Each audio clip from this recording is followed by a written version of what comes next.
ఈ ప్రోగ్రామును వీక్షిస్తున్నటువంటి వీక్షకులందరికీ కూడా నా హృదయపూర్వక వందనాలు నేను తెలియజేస్తున్నా.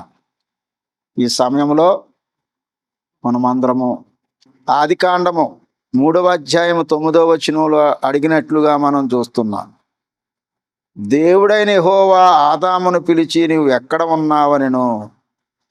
అందుకు అతడు, నేను తోటలో నీ స్వరము వినినప్పుడు దిగంబరిగా నుంటిని గనుక భయపడి దాగుకొంటినెను.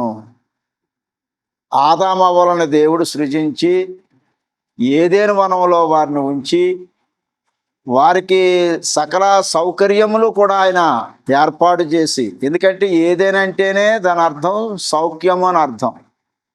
ఆ ఏదెను వనంలో సకల విధములైనటువంటి సౌఖ్యములు కూడా తండ్రి అయిన దేవుడు కల్పించి వారికి పనిని కూడా ఏర్పాటు చేసి పనితో పాటు ఆజ్ఞను కూడా ఇచ్చాడు. ఆ తోటలో ఉన్నటువంటి అన్ని చెట్ల ఫలాలు తినమని చెప్పాడు. ఆ తోట మధ్య ఉన్నటువంటి మంచి చెడ్డల తెలివినిచ్చి వృక్ష ఫలములు తినమని మీరు నిశ్చయముగా చనిపోతారని దేవుడు వారికి ఆజ్ఞాపించాడు. సరే, వారు ఆదామవ్వలు సాతాను చేత వారు శోధించబడి, మరి ముఖ్యంగా అవ్వ సర్పం చేత ఆమె శోధించబడి, మనం 4వ వచనంలో మనం చదివితే 2వ వచనం చూద్దామండి. ఆదికాండము 3వ అధ్యాయం 2వ వచనంలో కానీ గమనిస్తే, అందుకు స్త్రీ, ఈ తోట చెట్ల ఫలములను మేము తినవచ్చును, అయితే తోట మధ్య ఉన్న చెట్టు ఫలములను గూర్చి దేవుడు మీరు చావకుండునట్లు వాటిని తినకూడదనియో వాటిని ముట్టకూడదనియో చెప్పినని సర్పముతో అనెను. అందుకు సర్పం, మీరు చావనే చావరు, ఏలయనగా మీరు వాటిని తినమన మీ కన్నులు తెరవబడిననియో మీరు మంచి చెట్లను ఎరిగిన వారే దేవతల వలె ఉందిరనియో దేవునికి తెలియనని స్త్రీతో చెప్పగా, స్త్రీ ఆ వృక్షం ఆహారమునకు మంచిదియు కన్నులకు అందమైనదియు వివేకమిచ్చి రమ్యమైనది చూచినప్పుడు ఆమె దాని ఫలములలో కొన్ని తీసుకొని తిని తనతో పాటు తన భర్తకుని ఇచ్చెను, అతడు కూడా తినెను అని అక్కడ రాయబడి ఉన్నది. మరి సాయంకాలం వేళ దేవుడైనటువంటి యెహోవా ఆ తోటలో సంచరించుచు తన కుమారుడైనటువంటి ఆదామునైనా పిలుస్తూ ఉన్నాడు. దేవుడైన యెహోవా ఆదామును పిలిచి, నీవు ఎక్కడ ఉన్నావనెను. ప్రియమైన వారలారా, ఎక్కడ ఉన్నావు అని అంటే అర్థం దేవునికి తెలుసు ఆదాము ఎక్కడున్నాడో, కానీ అతను ఎలాంటి స్థితిలో ఉన్నాడని దేవుడు అడుగుతున్నాడు. మరి ఆ పండు తిననంత వరకు కూడా ఆదాము దేవుని వలె పరిశుద్ధునిగా పరిశుద్ధ జీవితాన్ని కలిగి ఉన్నాడు.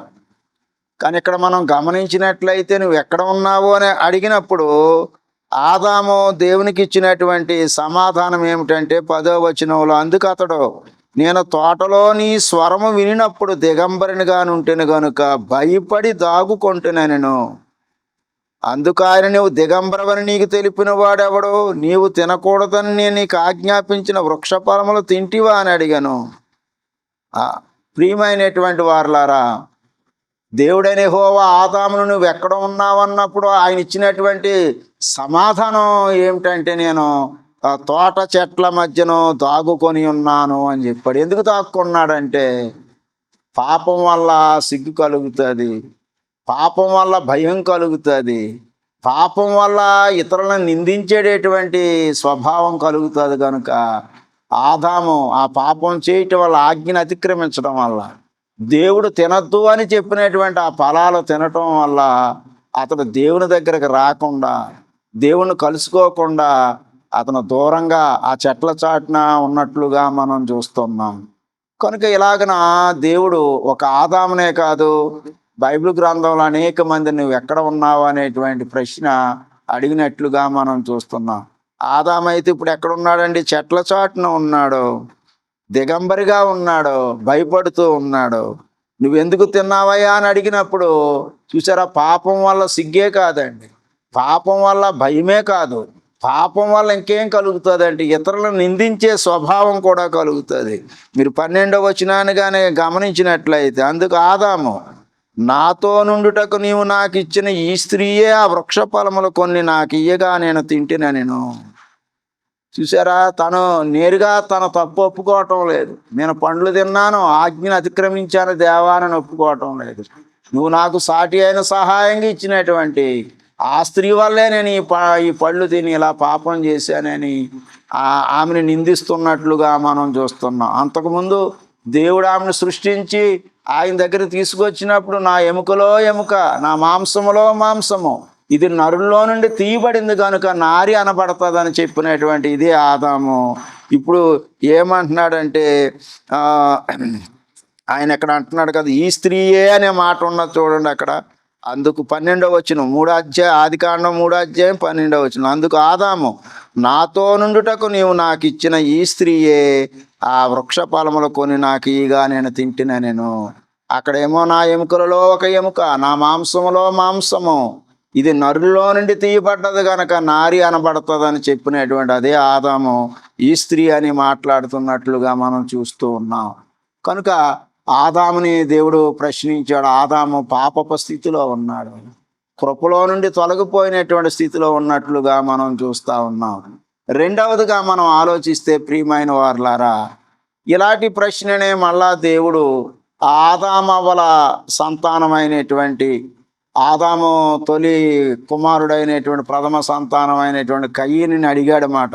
ఆదికాండము 4వ అధ్యాయం 9వ వచనంలో, యెహోవా నీ తమ్ముడైన హేబేలు ఎక్కడ ఉన్నాడని కయీన్ని అడుగగా, అతడు నేనెరుగను, నా తమ్మునికి నేను కావలవాడనా నేను. ప్రియమైనటువంటి వారులారా, కయీన్ని అడుగుతున్నాడు. కయీను, నీ తమ్ముడైన హేబేలు ఎక్కడ ఉన్నాడు అని అడిగితే అతను చెప్పేటటువంటి సమాధానం ఏంటంటే, నా తమ్మునికి నేను ఏమన్నా కావలవాడనా, ఏమో నా తమ్ముడు ఎక్కడికి వెళ్ళాడో ఏంటో నాకు తెలియదు అన్నట్లుగా అతను మాట్లాడుతున్నాడు. ఎందుకంటే అతను దారుణంగా హత్య చేశాడన్న సంగతి అతనికి తెలుసు. కానీ ఒకవేళ ఈ కయీను ఏమనుకుంటున్నాడంటే ఇవి దేవుడికి తెలియవు అనేటువంటి ఆలోచనలో ఉన్నాడు. దేవుడు చూడడని అనుకుంటున్నాడు, దేవుడు గమనించడని అనుకుంటున్నాడు. కనుక అలాగను మాట్లాడినట్లుగా మనం చూస్తున్నాం. ప్రియమైనటువంటి వారులారా, నా తమ్మునికి నేను కావలవాడనా నేడు ఈరోజు మనం ఆలోచన చేస్తే క్రైస్తవులుగా, దేవుని పిల్లలుగా ఒకరి పట్ల ఒకరు మనం ప్రేమ అనురాగాలు కలిగి ఉండాలి. మనతో సహవాసం చేసేవారి యొక్క మంచి చెడ్డలను మనం ఎరిగినటువంటి వారుగా ఉండాలి. ఒకరినొకరు ప్రోత్సహించుకునేటువంటి వారిగా ఉండాలి.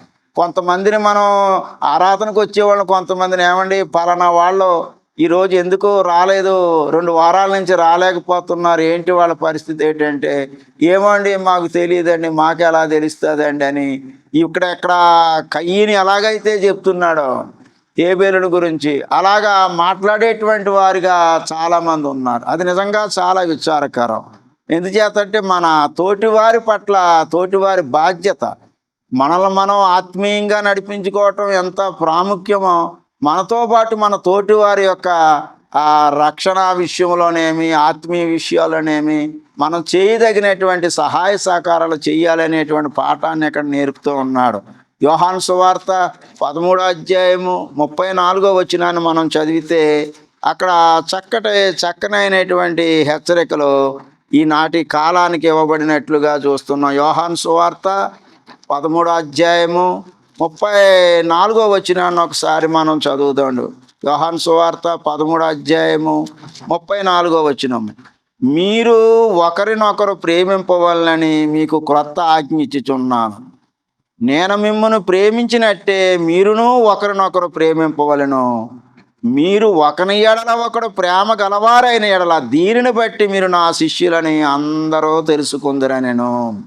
మీరు ఒకరినొకరు ప్రేమింపవలనని మీకు క్రొత్త ఆజ్ఞ ఇచ్చుచున్నాను. యేసుప్రభు వారు చెప్తున్నారు, నేను మిమ్మల్ని ఎలాగైతే ప్రేమించినట్టే మీరు కూడా ఒకరినొకరు ప్రేమించండి. ఎందుకంటే కయ్యను హేబేల్ని ప్రేమించలేదు, దేవుడు కోరినట్లుగా అతను అర్పణ ఇవ్వలేదు, దేవుడు ఏమిమ్మన్నాడో అది ఇవ్వలేకపోయాడు.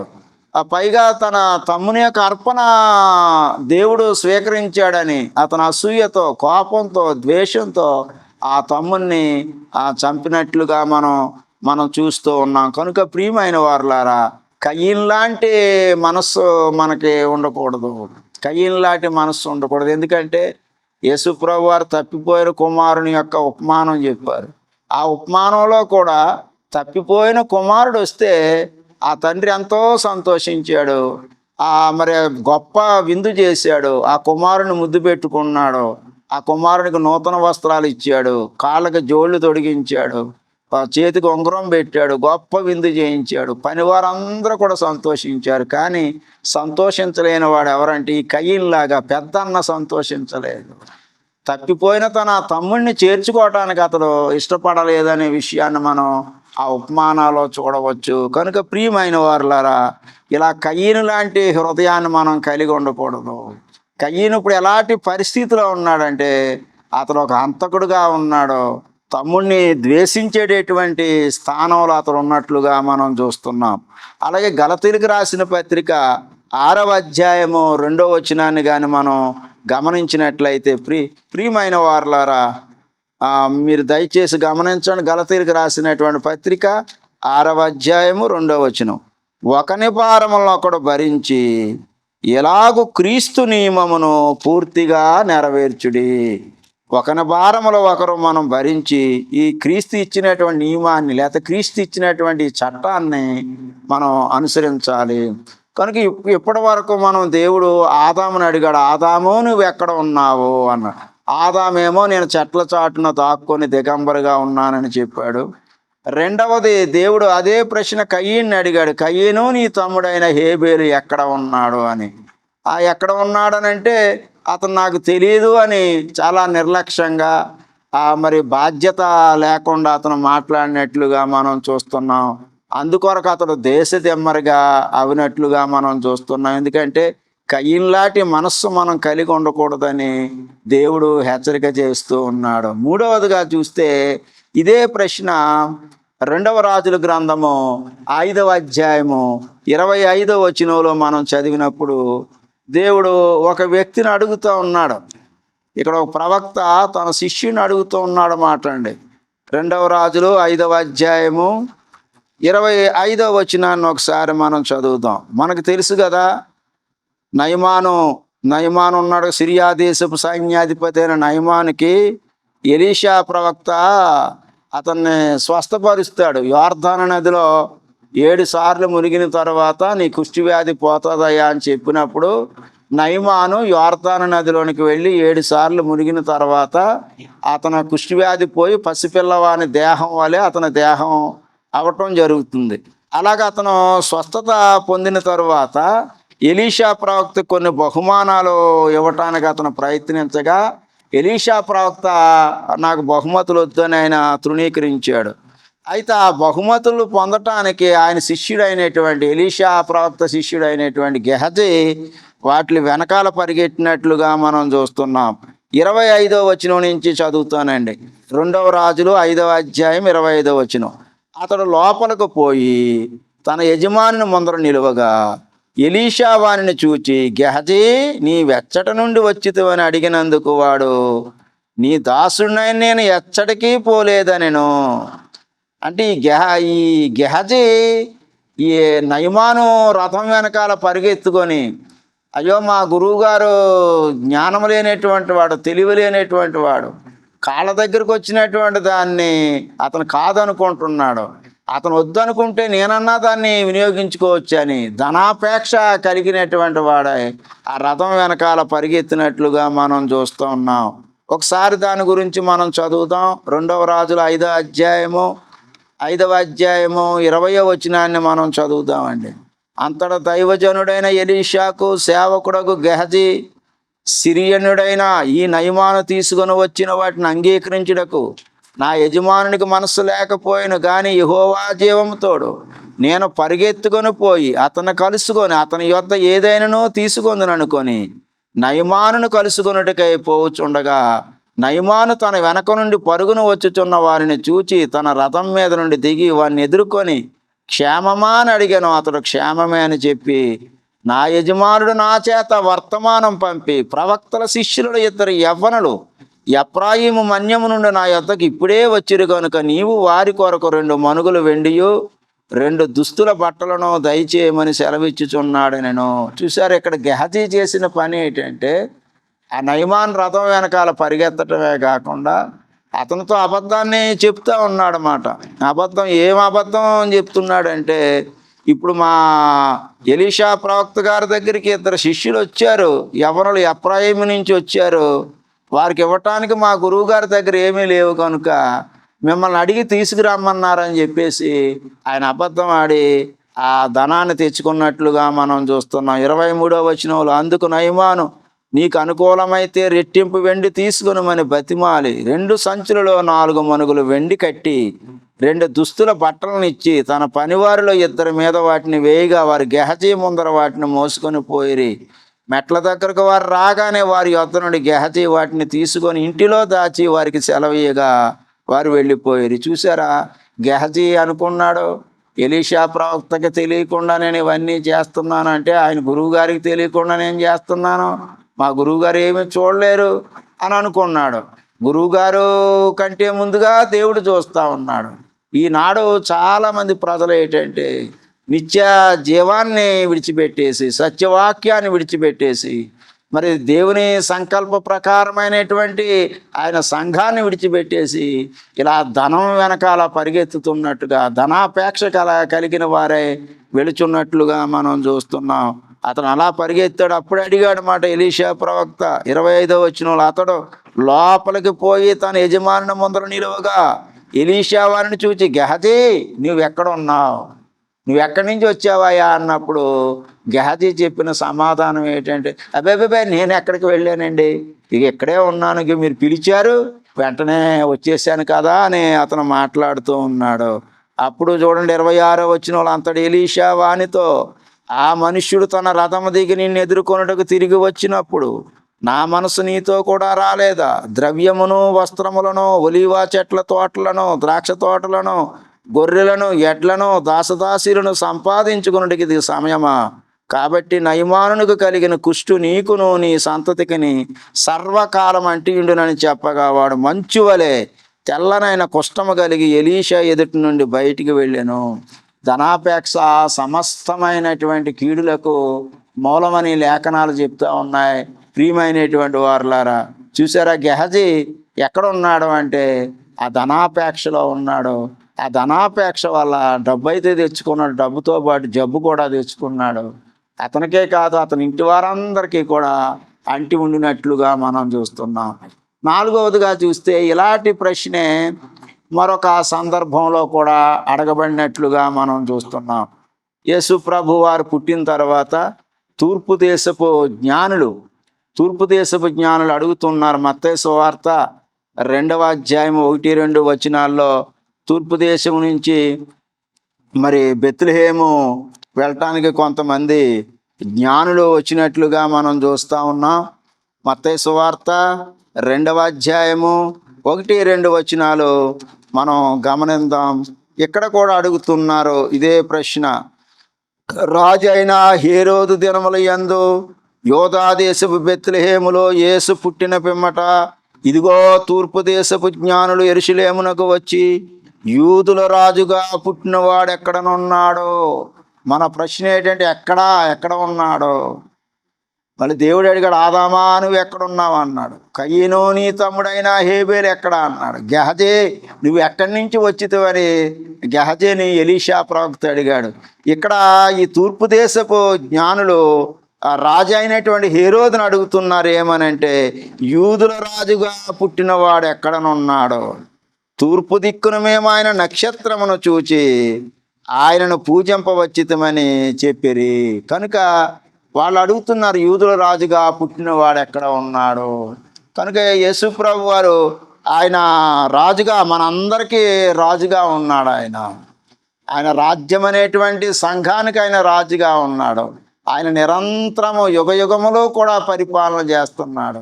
ఆయన రాజ్యానికి అంతమనేటువంటిది లేదు, అది యుగయుగాలు నిలిచి ఉంటుందని లేఖనాలకు మనకు చెప్తున్నాయి. కనుక ఇక్కడ వీళ్ళు అడిగారు ఎందుచేత అంటే అక్కడ వాళ్ళకి సరైనటువంటి సమాధానం దొరకలేదు.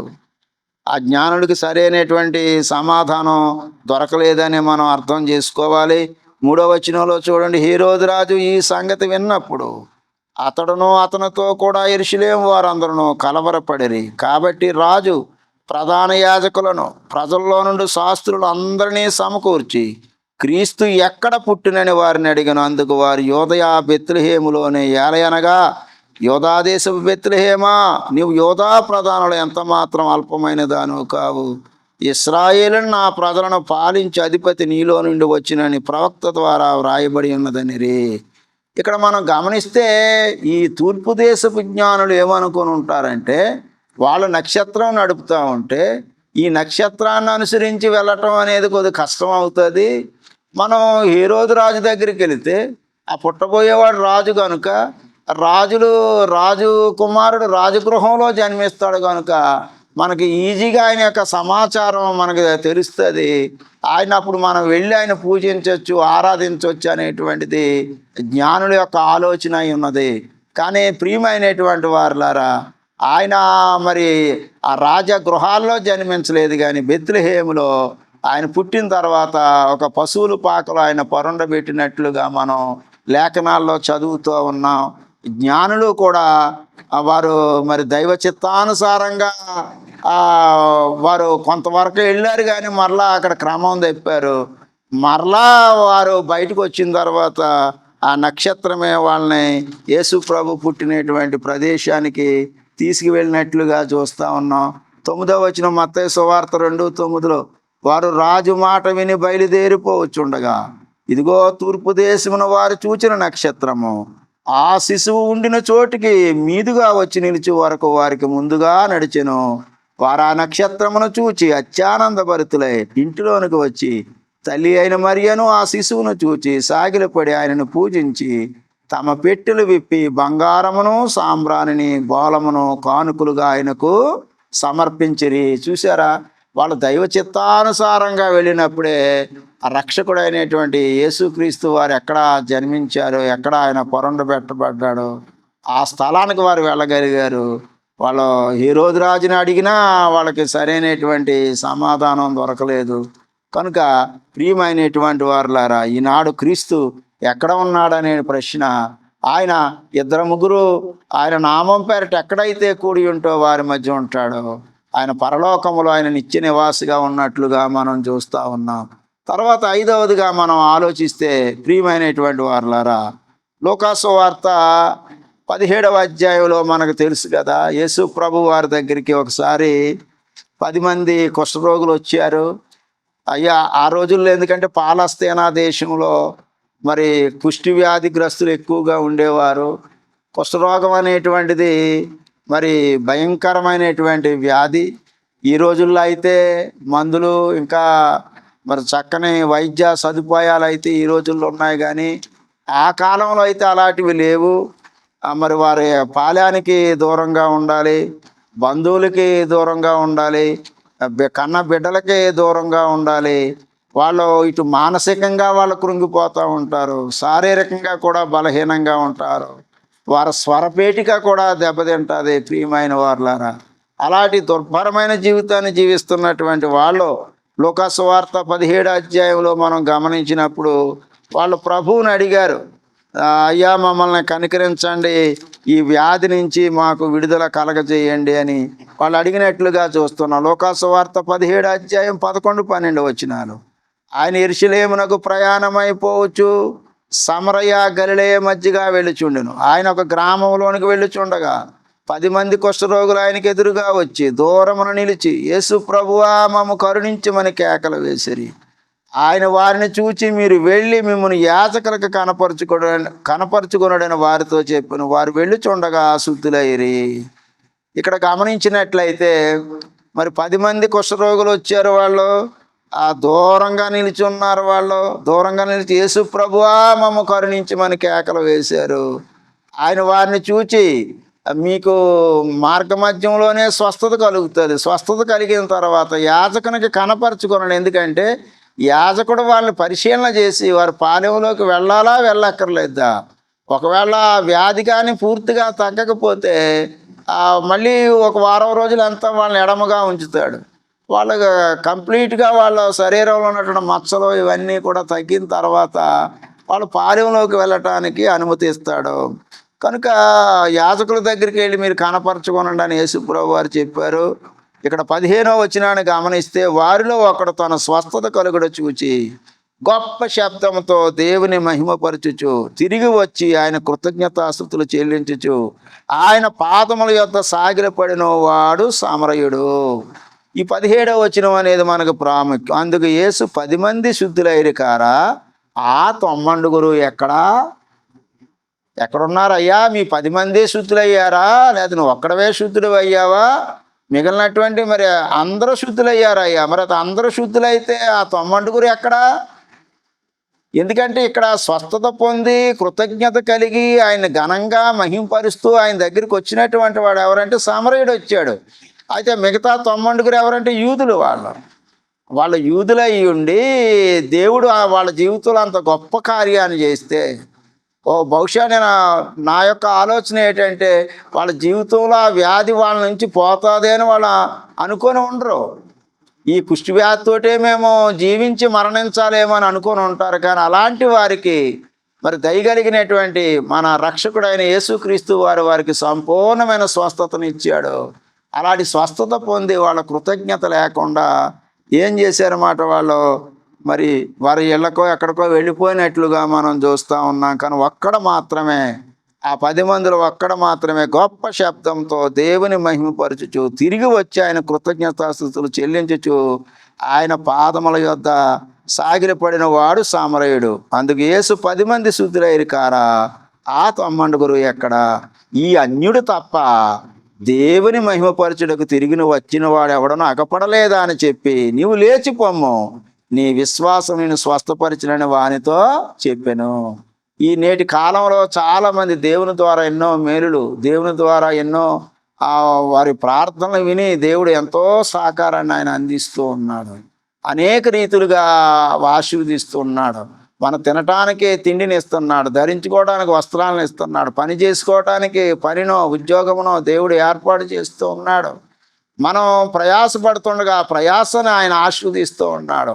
కానీ ఎంతమంది నాడు ఆ ఒక్కళ్ళలాగా కృతజ్ఞత కలిగి ఉంటున్నారు? చాలామంది చూడండి, ప్రతి ఆదివారం కూడా ఆరాధనకి రానటువంటి క్రైస్తవులు ఎంతోమంది ఉన్నారు. లేకపోతే ఇంకా సంఘంలో ఉన్నటువంటి ఆయా కార్యక్రమాలకు వారు రెగ్యులర్గా రారు. వాళ్ళు ఏవో పనులండి, మేము చాలా బిజీ అండి, మాకు ఎక్కడా తీరిక ఉండదండి, ఎక్కడా ఖాళీ ఉండదండి అని వాళ్ళు చెప్తూ ఉంటారు.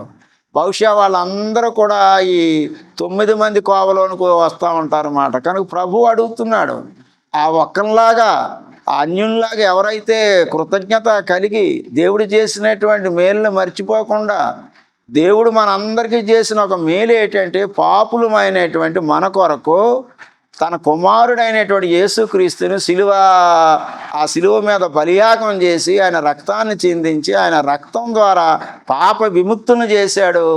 ఆయన అన్నిటికంటే కూడా మానవాళికి ఆయన చేసిన గొప్ప ఆ ప్రేమని మనం చెప్పొచ్చు.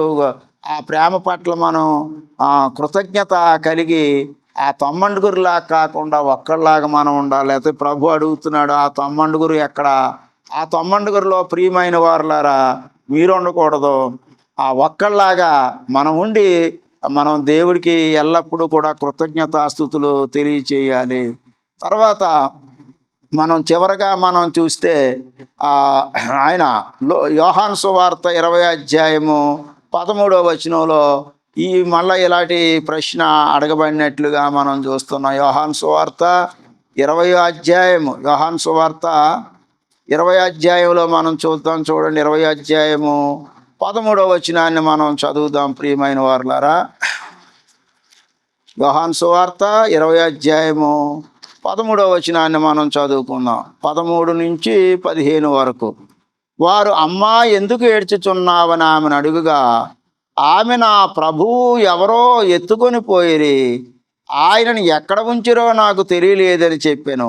ఆమె ఈ మాట చెప్పి వెనుక తట్టు తిరిగి యేసు నిలిచిండు చూచిన గాని ఆయన యేసు అని గుర్తుపట్టలేదు. యేసు, అమ్మా ఎందుకు ఏడ్చుచున్నావు, ఎవరిని వెతుకుచున్నావు అని ఆమెను అడుగగా, ఆమె ఆయన తోటమాలి అనుకొని, అయ్యా నీవు ఆయనను మోసుకొని పోయిన ఎడల ఆయనను ఎక్కడ ఉంచుతావో నాతో చెప్పుము. అంటే చనిపోయినటువంటి మా రక్షకుడైన క్రీస్తు ఎక్కడ ఉన్నాడో అది ఆమె అడుగుతా ఉందన్నమాట.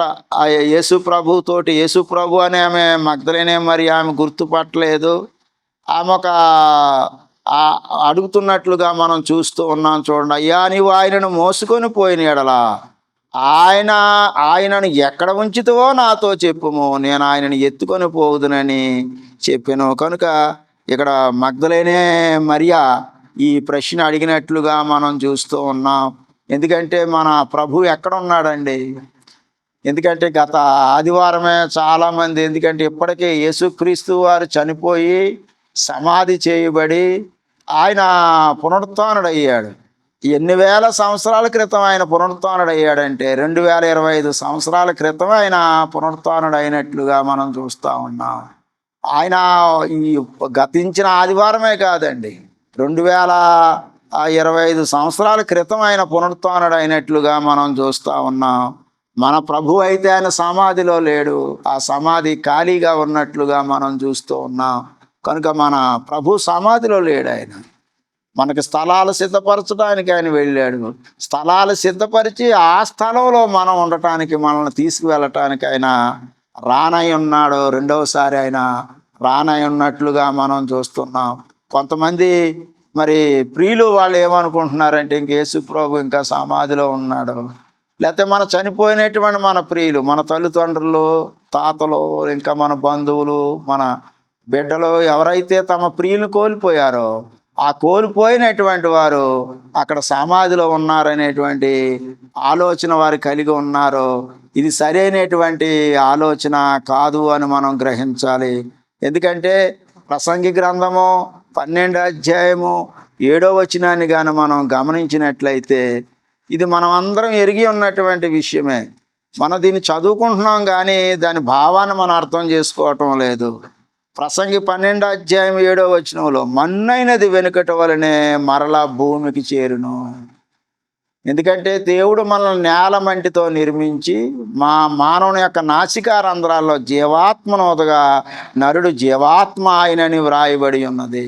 అంటే మంటి నుండి వచ్చినటువంటి శరీరం చిట్ట చివరికి అది మంటిలోనే కలిసిపోవాలి.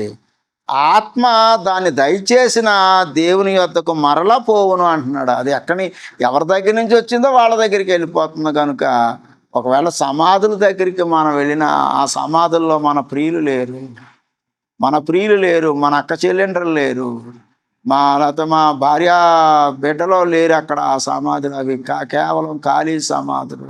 ఎందుకంటే మరణం సంభవించగానే, మరణం అంటే ఎడబాటు అనేటువంటి శరీరం నుండి, ఈ భౌతిక శరీరం నుండి ఆత్మ ఎడబాయటాన్నే మరణం, భౌతిక మరణంగా చెప్తా ఉన్నాడు. అలాగే మన ఆత్మ దేవుడి దగ్గర నుంచి ఎప్పుడైతే ఎడబాపు అవుతూ ఉంటుందో దాన్ని ఆత్మీయ మరణంగా కూడా చెప్పినట్లుగా మనం చూస్తున్నాం.